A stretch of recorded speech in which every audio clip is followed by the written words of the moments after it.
It was very obvious to me upon reading the initial indictments against Robert Kelly that people within his inner circle were obviously working with the prosecutors, and then you had people linking up with individuals on public display just to come back out and discredit them, overlooking the real facts and how these people aligned themselves next to Robert Kelly.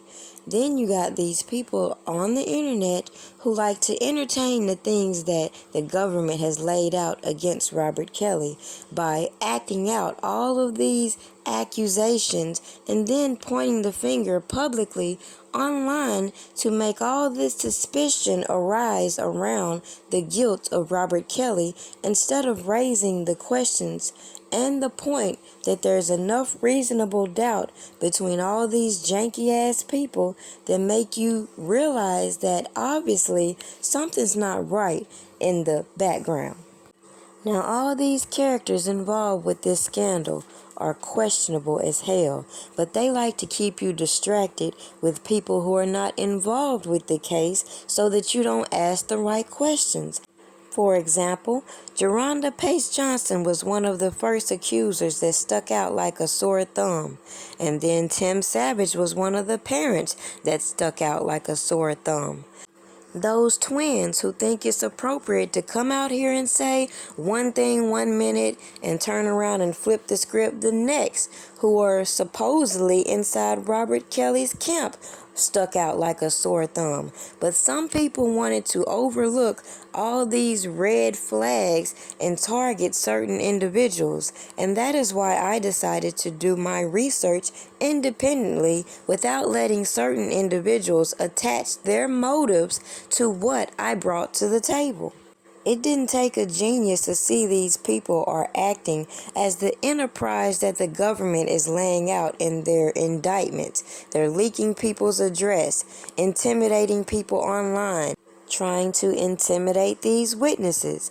And then you got the people pushing the propaganda over there trying to flip the narrative as though it's supporters that are inciting this type of behavior, when in actuality, I told you all from jump, these people were sent in to portray supporters and make this man look guilty. Now it's up to you to pick out who's who.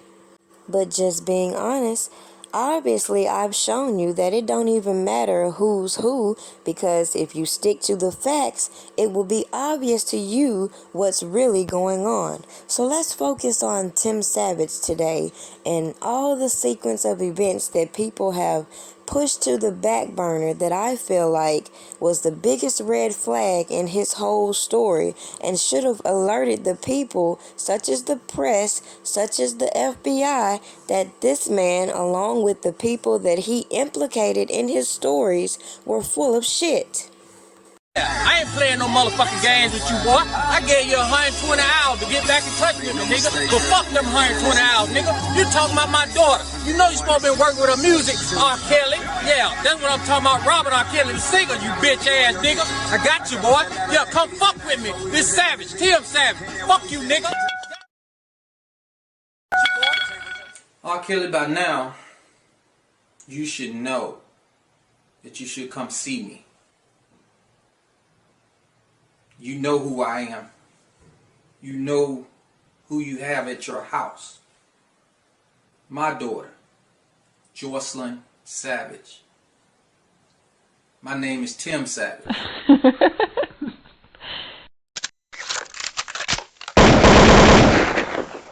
Now, I made it very clear the purpose in my channel and why I set it up, to do my research. And the more these people involved in the case, the Jane Does, the parents, the so-called inner circle, kept coming to try to control my narratives, the more these people began to stick out to me like a sore thumb. So when I began to, as they said, watch the things that they strategically placed on social media, it began to poke holes in all of their so-called narratives. It also became apparent that these individuals involved know that people are watching their social media and are putting on these great performances. The problem is that it's making them look hella crazy to the people who are actually digging into the things that they say and questioning their whole character, for the simple fact they want you to just listen to what they say and not question it and not align the fact that these people all conspired together with these narratives. Then get on public platforms and say, how could all these people be lying when they don't know each other, when we have plenty of evidence to show that they damn well sure did know each other. They all put these plans in motion. They all manipulated the fact. They put all this stuff on social media, starting all these non-profit organizations, getting all these PP loans and doing the most, and distracting people from the facts that Robert Kelly's inner circle reached out to them. Asante McGee, to be specific. These people went back to the individuals that they knew from the camp.